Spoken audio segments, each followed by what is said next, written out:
Before I go to Iron Island, there's one more thing I want to do, and it involves me surfing over here because there is something down here. I don't know if too many people know this is here, but if you don't know, now you know. Alright, we have the TM for U-turn. Pretty nifty move. Sometimes I teach this to my Pokemon, but in a game like this, I'm not going to do that since I don't feel the need to teach this move to any of my Pokemon. Okay, I was about to say, as long as there are no random encounters, I'm free to go to Iron Island. Yeah, Iron Island. I have some fond memories of that place, but I didn't find any shiny Pokemon there, if that's what you're implying. No, it's just that that's one of the places I remember when I played Diamond for the very first time. I'm not really sure why it was just Iron Island, but it just is. Alright, over here we have a Star Piece, which I was told regenerates every day, but I don't know if this is true or not. If it is, then it doesn't matter because, as I said, I don't need shards in this game. Alright, this guy here, his name is Byron. He is the gym leader of Candelabra City. Now, in this game only, he's going to be here until you complete Iron Island. And once you've completed that place, you come back here, and then Byron will go back to his gym. Now, I hope I remember to come back here because every now and then, I always seem to forget to come back here so that way Byron can go back to his gym. Not really sure why. Oh yes, I really love how he sounded in the anime. I believe he was voiced by Dan Green, the same guy who voices Yukimoto as well as Knuckles from Sonic. Yeah, I have to say, he did a very good job at voicing Byron. Alright, over here we have Riley. He is the third of the stat trainers, and he specializes in attack.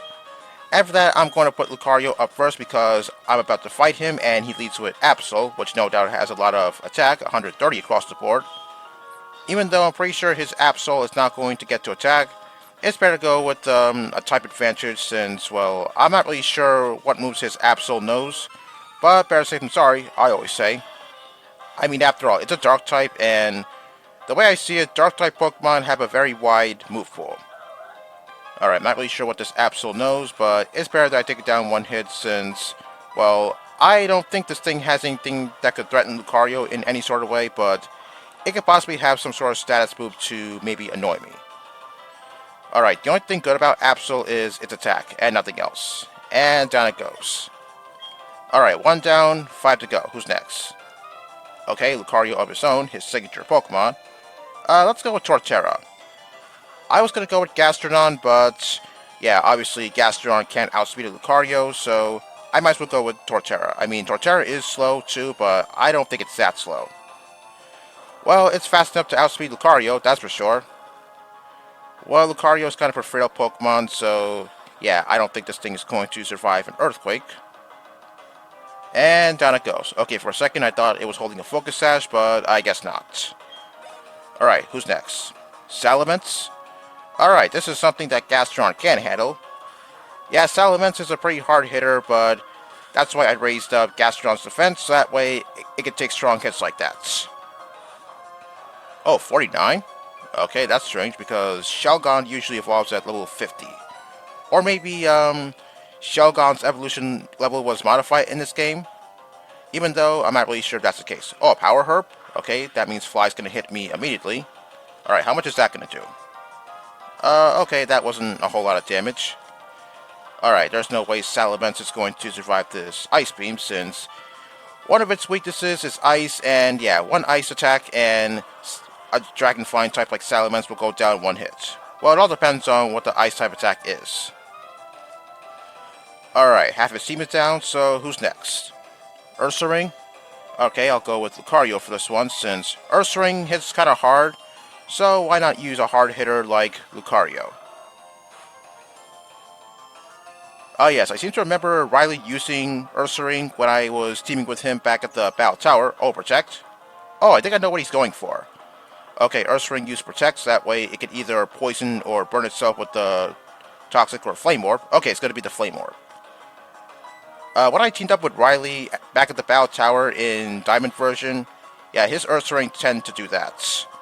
Protect, and then Ursaring will poison itself due to the Toxic Orb, so that way it can activate its Guts ability, and then use Facade to inflict a lot of damage. Or sometimes his Ursaring had Quick Feet, so that way it can raise its speed. Well, it doesn't matter since Ursaring is not a very fast Pokemon anyway. Okay, here comes Metagross. Honchkrow or Torterra? Okay, let's go with Torterra. I was thinking, if I went with Honchkrow, then I could score a super effective hit with Night Slash, but then again, Earthquake has more power than Night Slash, so I might as well go with that. One thing I remember about Riley Lucario in Diamond is the fact that it was able to learn Sludge Bomb. Okay, that's pretty unexpected. I never expected something like Metagross of all things to learn Sludge Bomb. Well, a lot of Pokemon can learn certain poison type attacks like Toxic, but Sludge Bomb? Yeah, that's something I never expected. Slaking? Oh man, this one's going to be tough. This thing has a base attack of 160, so hopefully I could one-shot this thing.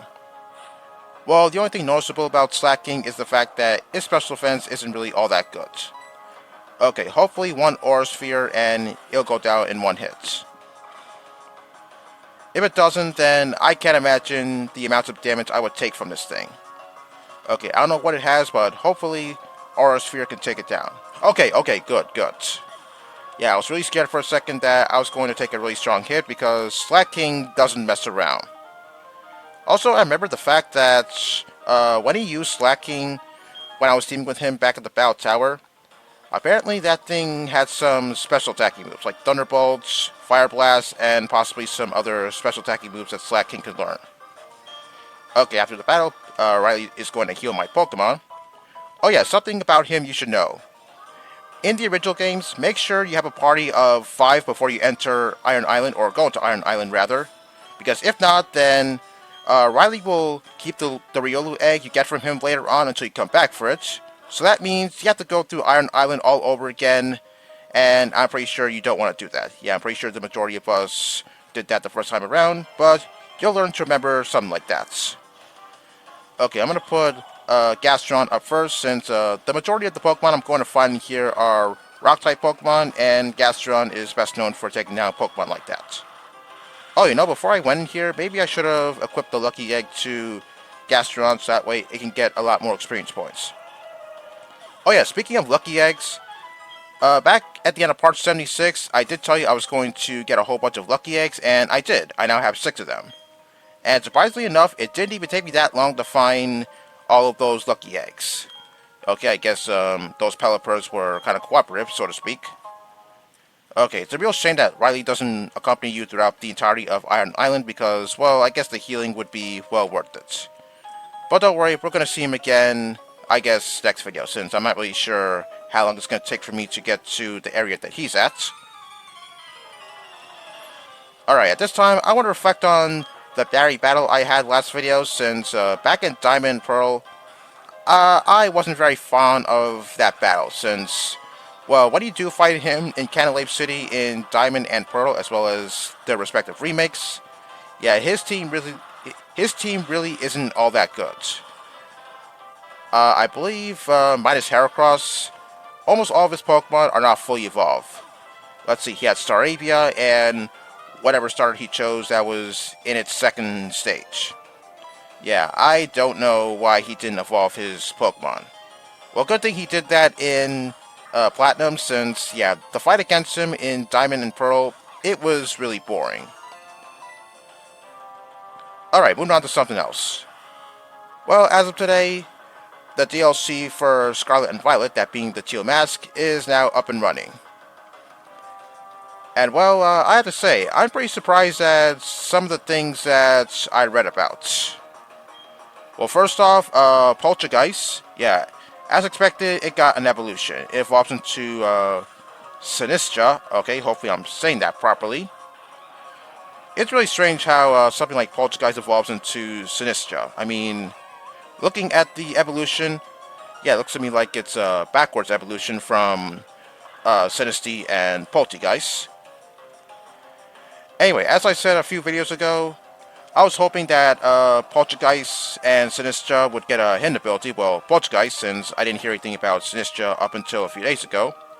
And its hidden ability is Heatproof. Wow, that is a pretty nifty hidden ability, which means it doesn't have to worry about taking a whole lot of damage from fire attacks.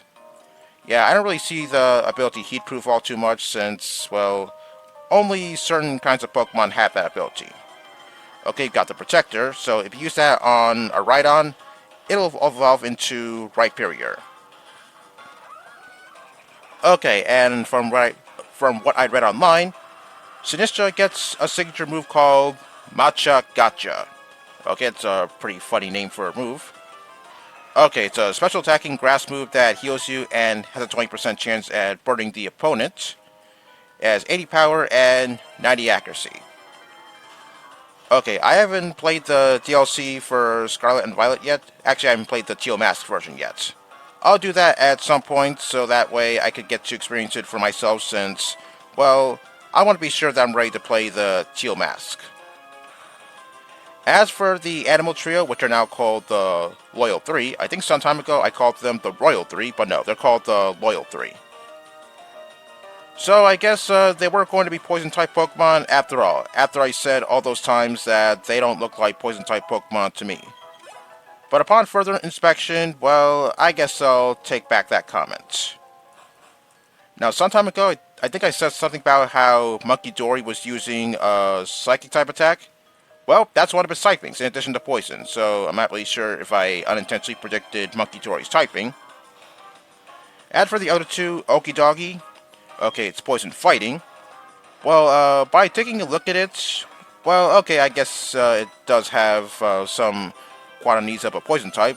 It does have streaks of purple on its torso, so yeah, I guess that makes it a Poison type Pokemon.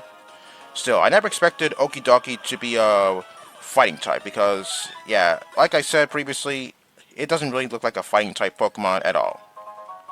And as for Pheasantipede, Poison Fairy, well, I'm pretty sure everyone thought that maybe it was going to be a Flying type, but yeah, that was pretty obvious. Oh shit!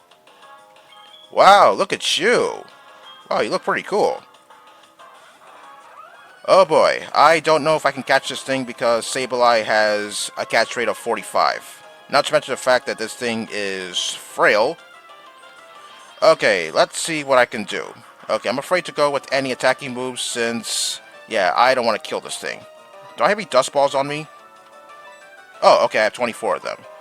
Okay, since I'm inside of a cave, hopefully one Dusk Ball will do the trick. If not, then I guess I have to wait until it falls asleep. Okay, obviously that wasn't going to work. Okay, now I have to wait until it falls asleep so that way I could have a much better chance at catching it. Okay, let's see if I can do it this time around. Okay, hopefully this next Dusk Ball does the trick. 1, 2, 3. Yes, got it! Okay, I was actually nervous for a second because when the Dusk Ball shook for the first time, it kind of shook wildly. So I was thinking, is this thing going to pop out? But good thing it didn't. Alright, this is now my 6th shiny. Okay, pretty interesting Pokédex entry for Sableye. Yeah, I really love the fact that it looks green. It looks pretty cool. Okay, after that unexpected shiny encounter, let me continue with Pheasantipede. So yeah, Poison Fairy. Yeah, it doesn't really look like a fairy-type Pokemon, but okay, I'll take that over the obvious typing of it being Poison Flying. No, it's not Poison Flying, it's Poison Fairy. Sorry if I misled you just a few seconds ago.